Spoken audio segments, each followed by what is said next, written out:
got my tripod perched on this rather precarious ledge, but I think I've got it nice and stable now. The sun just went down behind the hill,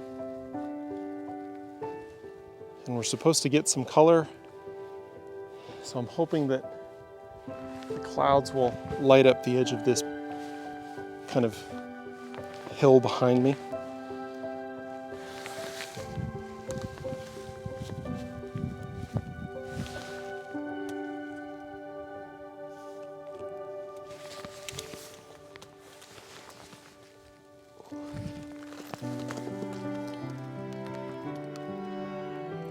I am actually trying to avoid disturbing the land here. There are these really cool mountain bike trails that kind of are etched into the side of the rock here.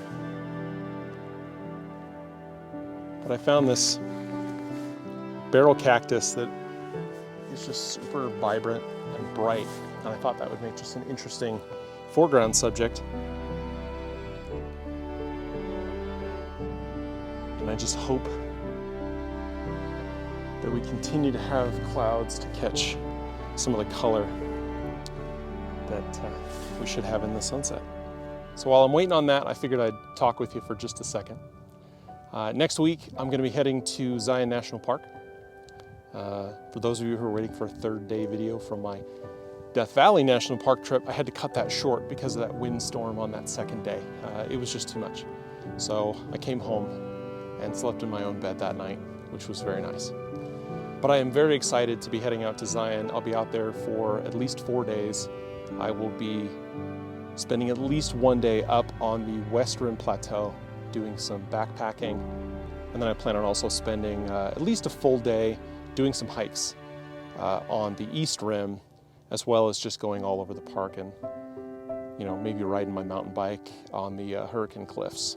So I'll have a couple videos from that and hopefully some great photos out of that trip. I really want to be getting out more and spending more time outdoors in nature, really kind of doing the things that 2020 didn't allow us to do. Now, I don't solely shoot landscape photography, but over the last few years, that really has been the thing that I've enjoyed the most, both with drones, as well as with my DSLRs and now mirrorless cameras. But the videos on my channel that have to do with the landscape photography trips and adventures really don't get a lot of traction with the YouTube audience, and that's okay. I'm not looking to be Thomas Heaton or Nick Page, although I have a ton of respect for those guys. They are amazing. I am not a full-time photographer. You know, I have a 9-to-5 job. This is a hobby for me. This is fun for me. YouTube is fun for me. I've always loved video production, and I just never ended up doing it as a career. So now I get to do it for fun.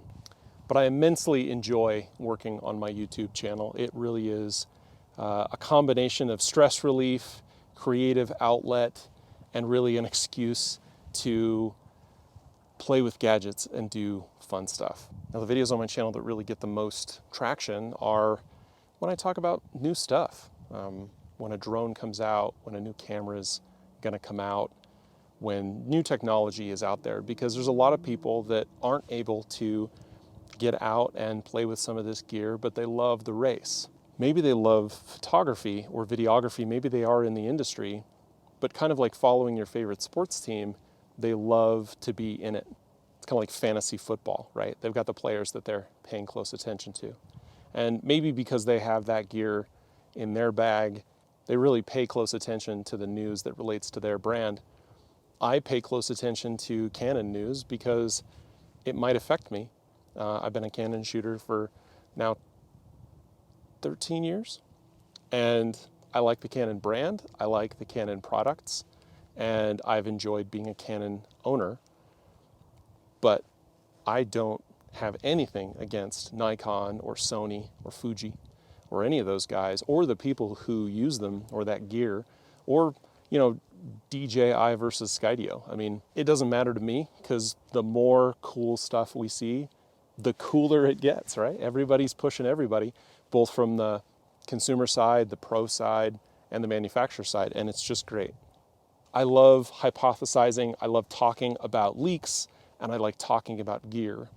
And so in one of my recent videos where we talked about an upcoming camera that was pretty much spec confirmed from Sony, that there was one particular detail that I got wrong.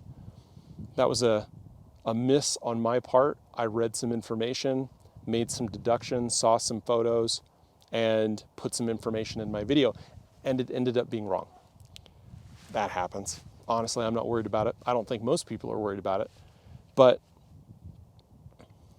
some of the comments that I got, and I know I shouldn't be spending a lot of time on YouTube comments, but man, you say something's gonna have a flip out screen, or that it's not gonna have a flip out screen, and it does, I'm just making it up because I'm the worst person in the world. So that hurt my feelings just a little bit, but I try not to pay too much attention to it. Honestly, the most important thing for me is that people have fun talking about it, that there's fun and positive conversations, whether it's on the comments on my videos or on Facebook or anywhere that people go to talk about their gear. There's a lot of mountain bikers on this trail. I rode this trail once. I did not enjoy it. Too techie for me.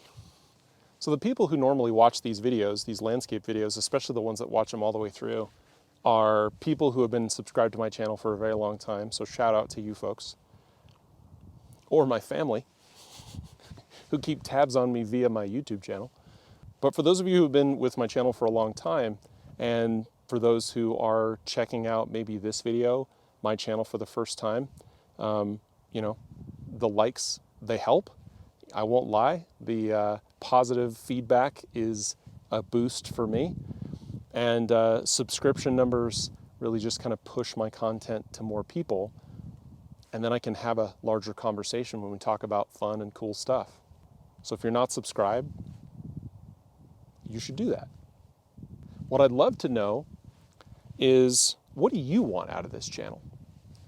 I like making stuff for people, and I like teaching. So if there are things that you want to know about, or things that you're interested in seeing, all 124 people that will probably watch this video, let me know down in the comments. Or send me a message on Instagram. I'm at jblakePhoto.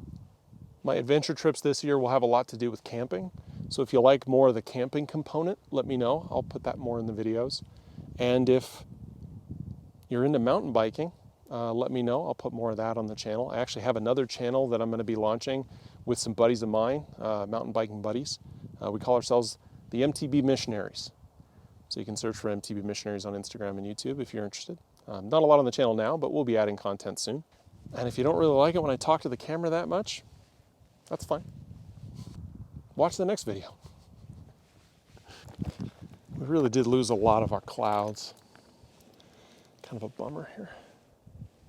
There are some interesting clouds kind of over here, but they are getting bashed pretty good by the wind.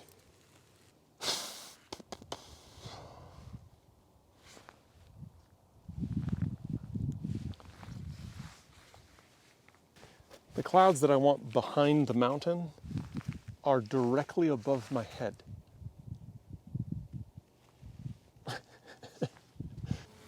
Well, just in case I do get a little bit of color and I don't have a lot of time, I'm going to photograph my foreground and my midground,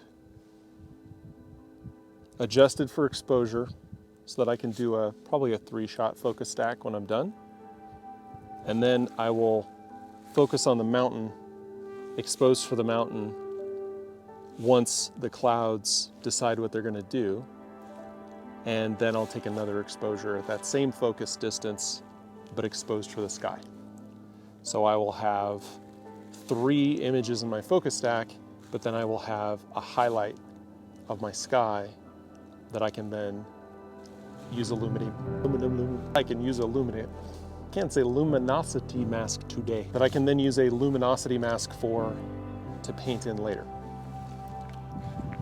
These clouds are starting to get rather warm in color.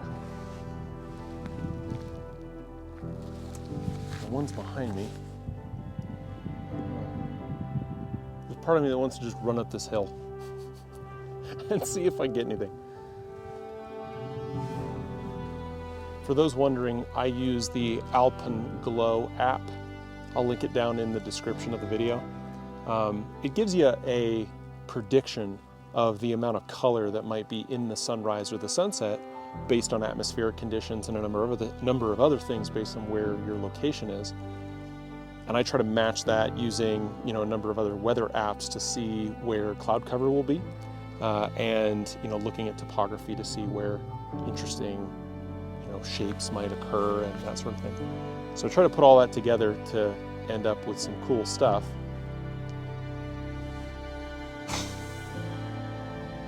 And today, I think the app was right about the color, because I definitely saw some color in the clouds up here and behind me, though it's pretty much gone now. There just weren't clouds where I needed clouds. So I think I'm gonna pack it up because it's getting cold and it's getting dark and I don't have a headlamp and I gotta climb down this hill to get back to my car. So next time I see you, it will either be a surprise gear video if something crazy happens, leaks and rumors wise, or it will be my first day in southern Utah, either up on the Hurricane Cliffs or in Zion National Park. So thanks for listening to me rant, and I'll see you in the next one.